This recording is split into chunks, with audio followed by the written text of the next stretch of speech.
کہ ایک بار حضرت ابوبکر صدیق کو سانپ ڈس رہا تھا غار ثور میں، پتہ ہے نا، پورا واقعہ تفصیل سے نہیں بتا رہا ہوں. تو حضرت ابوبکر اپنا پیر نہیں ہٹا رہے تھے. کیوں؟ اس لیے کہ رسول پاک صلی اللہ علیہ وسلم ان کے زانوں پر سر رکھ کر آرام کر رہے تھے. حضور خود بیدار ہوئے اور پھر حضرت ابوبکر سے کہا ہٹاؤ، جب تک تو زہر پورے پیر میں چڑھا ہوا تھا. میاں سانپ کے کاٹنے سے کیا آدمی مر نہیں جاتا؟ زہریلا سانپ، وہ بھی کئی سو سال پرانا سانپ کاٹ رہا تھا حضرت ابوبکر کو. ہاں، اب رسول پاک صلی اللہ علیہ وسلم نے ان کے پیر کو ہٹانے کے بعد سانپ آیا، دیدار کیا اور چلا گیا. وہ تو دیدار کا مشتاق تھا، ہاں وہ اذیت دینے والا نہیں تھا. حضور پاک نے اپنا لعاب پاک لگایا حضرت ابوبکر کے پیر میں جہاں سانپ کاٹا تھا اور اللہ نے انہیں شفا عطا فرمائی، پیر صحیح ہو گیا. ایک واقعہ یہ ہے. دوسرا واقعہ حضرت علی کا، جو مدینے کے قریب مقام صحابہ میں، وہاں بھی حضور ان کے ران پر زانوں پر سر رکھ کر آرام کر رہے تھے. عصر کی نماز حضرت علی کی چھوٹ گئی، سورج ڈوب گیا. یہاں پر بھی وہاں جان جا رہی تھی، وہ بھی حضور کی نیند پر ہی ہے. اور یہاں نماز گئی، وہ کس پر؟ حضور کی نیند پر. لیکن حضور یہاں پر بھی بیدار ہوئے ہیں. یہ نہیں کہا قضا کر لینا، آگے دیکھ لینا، بلکہ نہیں، اشارہ کر کے سورج کو واپس بلایا اور عصر کے مقام پر اس کو پہنچایا. حضرت علی سے کہا اپنی نماز پڑھ لو. نماز پڑھ لی اور چلے گئے. پتہ یہ چلا کہ حضور کی نیند کی حفاظت میں بھی اگر کسی نے چھوٹی کوئی چیز قربان کی تو رائے گاہ نہیں جاتی، اس قربانی پر سورج کو بھی پلٹایا جا سکتا ہے. ارے کائنات کا نظام بدلا جا سکتا ہے. تم کیا سمجھتے ہو ناموس رسالت کی حفاظت ہلکی بات ہے؟ ہاں، کائنات کے رخ کو بھی بدل دیا جائے گا، ہوائیں بدل دی جائیں. دو واقعات توجہ چاہتا ہوں. ایک، حضرت ابوبکر صدیق نے جان کی بازی لگا دی، سانپ کاٹ رہا ہے، حرکت نہیں کیا. دوسرے، حضرت علی نے نماز کی بازی لگا دی، وہ بھی نیند پر. ہمارے اور آپ کی طرح نہیں، حضرت علی کی ایک نماز کا چھوٹنا بہت بڑا معاملہ ہے، بہت بڑا معاملہ ہے ان کے لیے. یہ عام لوگوں کی طرح قیاس نہ کریں. اب اعلیٰ حضرت رضی اللہ تعالیٰ عنہ کے اشعار پڑھیں، سمجھاتے ہیں پورے اس معاملے کو.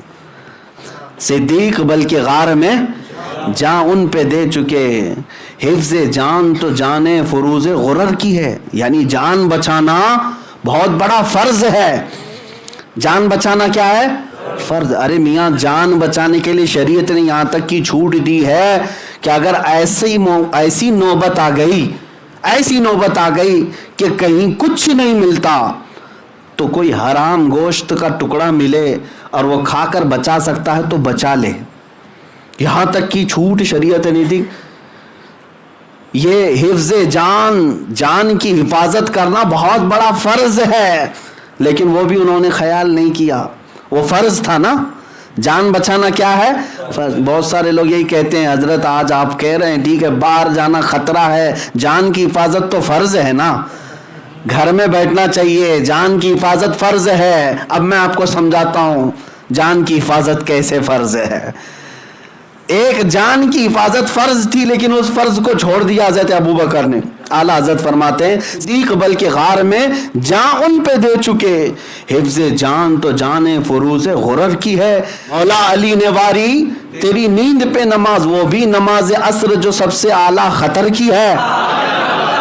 پانچوں نمازوں میں سب سے افضل نماز عصر ہے. اس کو صلاۃ الوسطیٰ کہا گیا ہے. صلاۃ الوسطیٰ، حافظوا علی الصلاۃ والصلاۃ الوسطیٰ قرآن پاک میں آیا ہے. یہ بیچ والی نماز پانچوں نمازوں میں سب سے افضل ہے. اور دونوں واقعات کو ذہن میں رکھو. اب پھر کہتے ہیں اعلیٰ حضرت، ہاں تو نے انہیں پھیر دی نماز. ہاں کو ان کی جان واپس کر دیا اور ان کو ان کی نماز واپس. کسی کا کچھ گھٹا. ادھر جان کی بازی صدیق نے لگائی لیکن میرے آقا نے وہ بھی واپس کیا، لعاب لگایا اور ان کو جان لوٹا دی. اور ادھر نماز قضا ہوئی تھی، سورج پلٹا کر کے نماز بھی دے دیا. کسی کا باقی نہیں ہے. ناموس رسالت کے لیے جو کھڑا ہوا پورا پلس میں مل جائے گا.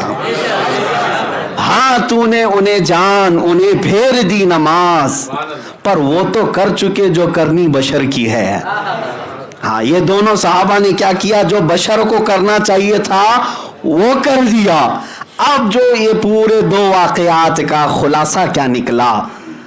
ایک نے جان بچانا فرض تھا وہ فرض بھی چھوڑ دیا, اور دوسرے نے نماز عصر یہ بھی فرض تھی, فرض ہے کہ نہیں, یہ بھی فرض چھوڑ دیا. ادھر بھی فرض چھوٹا ہے ادھر بھی فرض چھوٹ رہا ہے, دونوں فرض چھوٹے. اعلیٰ حضرت فرماتے ہیں ثابت ہوا کہ جملہ فرائض فروع ہیں. ثابت ہوا کہ جملہ فرائض, فرض کی جمع کیا ہے؟ فرائض. فروع کا مطلب ہوا برانچ, اصل ایک ہوتا ہے اصل اور پھر فرع. اعلیٰ حضرت فرماتے ہیں ثابت ہوا کہ جملہ فرائض فروع ہے, اصل الاصول بندگی استاجور کی ہے. جس کا عام لفظوں میں اگر بتایا جائے تو یوں ہے کہ سارے فرض جتنے بھی ہیں سب کا مقام بعد میں ہے, اطاعت مصطفیٰ والا فرض پہلے نمبر پر ہے. ہاں وہ اگر حضور پاک کی ذات ہونا یہ پھول تو بلبل کا ترنم بھی نہ ہو. یہیں سے بات نکلتی ہے کہ اگر حضور کی ذات کا جو اللہ تعالیٰ نے ہمیں حکم فرمایا وہ چھوڑ کر کے دوسرے فرائض میں لگے رہے تو کوئی فرض نہیں قبول ہے.